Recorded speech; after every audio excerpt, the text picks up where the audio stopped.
Madam Speaker, as this is my maiden speech to these hallowed chambers, I would like to begin by congratulating you on your appointment to your position, and to also extend sincere congratulations to all members present here this morning for winning their election. Canadians wanted real change, and they got it by sending over 200 new faces to these chambers, and I am privileged to be one of them. Madam Speaker, I am humbled and honored to have earned the vote of the residents of Davenport, a riding I am proud to represent as the first female member of Parliament. And I would like to say a heartfelt thanks to them for their confidence in me. What is particularly amazing is that Davenport, a riding with the highest percentage of ethnic Portuguese at almost 30%, voted for a woman with a last name of Dzerowicz. Indeed, my grandparents were immigrants. They were living in a displaced persons camp, and today would probably be called a refugee camp, after World War II in Germany, and were desperate to find a new country that they could call home and rebuild their lives. They came to Canada in the early 1950s with nothing.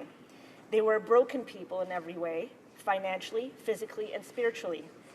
They were sponsored by a Ukrainian family and started off life in Canada like most immigrants, taking any job that was available and beginning the long path to Canadian citizenship while learning a new language, a new culture, and establishing a home for their family. Madam Speaker, my mother came almost 2 decades later, born in Mexico, but originally her family was from northern Spain, from the Basque region.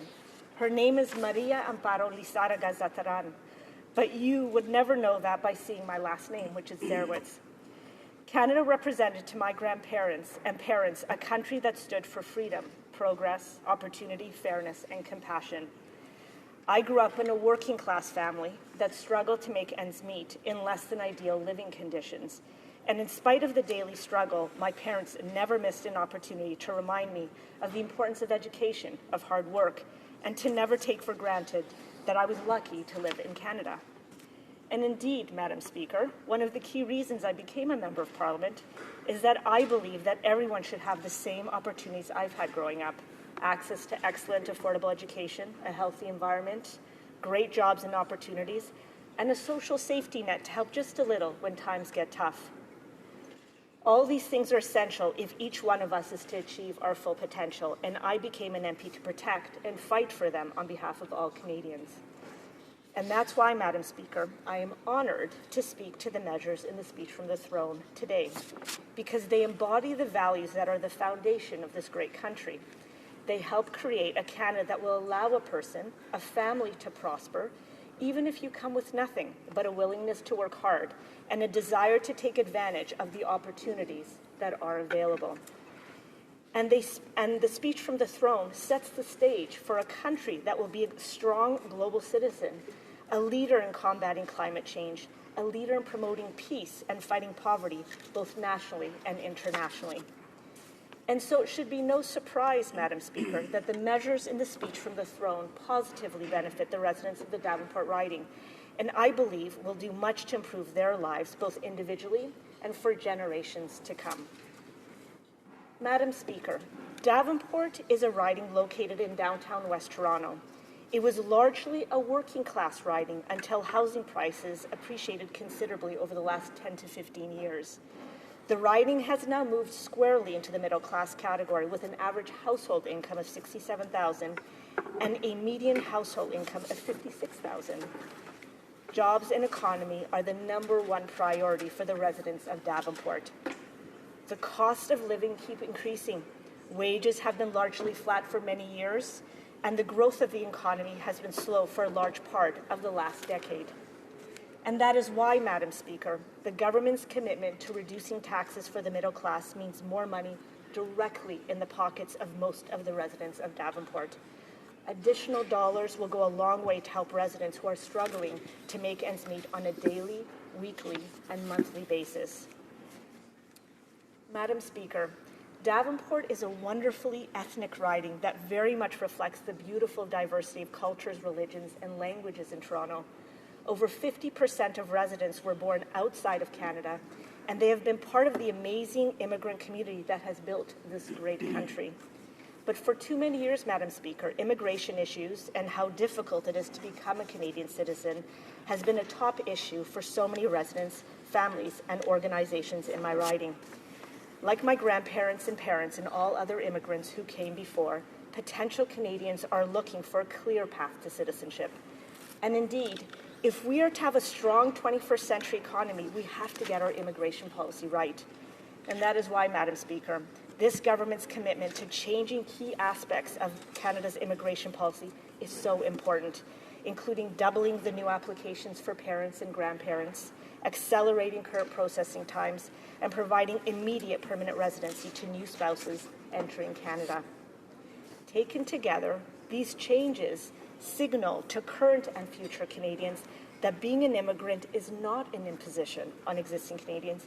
Indeed, it is we who are lucky to have people who want to apply, want to become a Canadian, want to establish their family and start a new life here in Canada, and who want to help build Canada into an even better country than it is today. Madam Speaker, for almost 40 years, Davenport's very popular Member of Parliament was Charles Caccia, or Carletto Caccia, as the Italians of my riding would say, who ahead of his time was a passionate environmentalist and a great advocate for sustainability. This dedication to a green and sustainable environment is an ethos that continues to strongly permeate the Davenport riding and to influence me. The residents of my riding have for many years been looking to Canada to step up to its responsibility to be a leader at both the national and international levels on the environment and on taking meaningful action on climate change.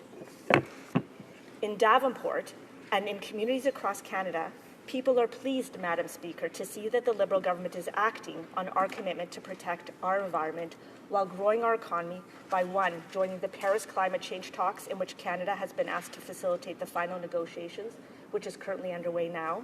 Two, announcing an additional $2.65 billion for a total of $4 billion to help developing countries to combat climate change.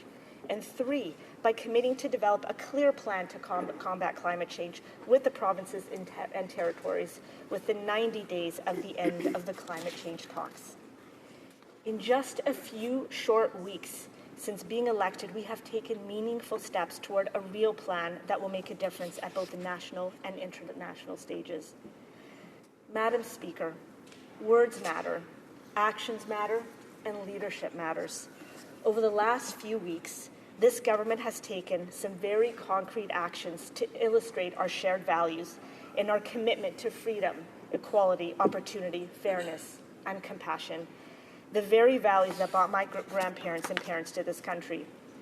We have assembled a diverse cabinet, one that reflects the Canada that we want to live in, and one that inspires Canadians of all cultures in Davenport and across this country that they can reach for the stars and become anyone they want to be.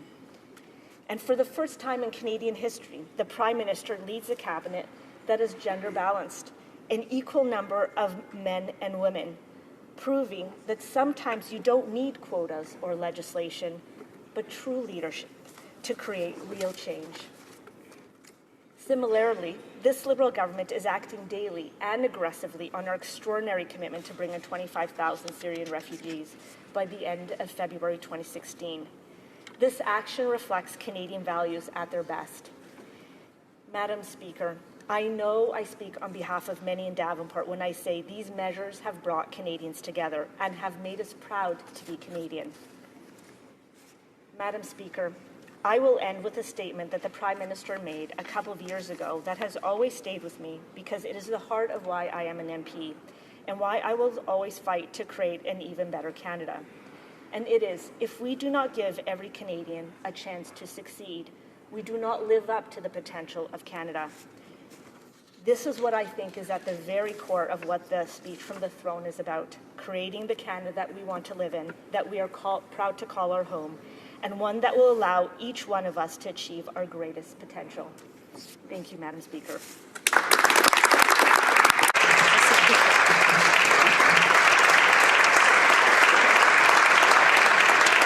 Questions and comments?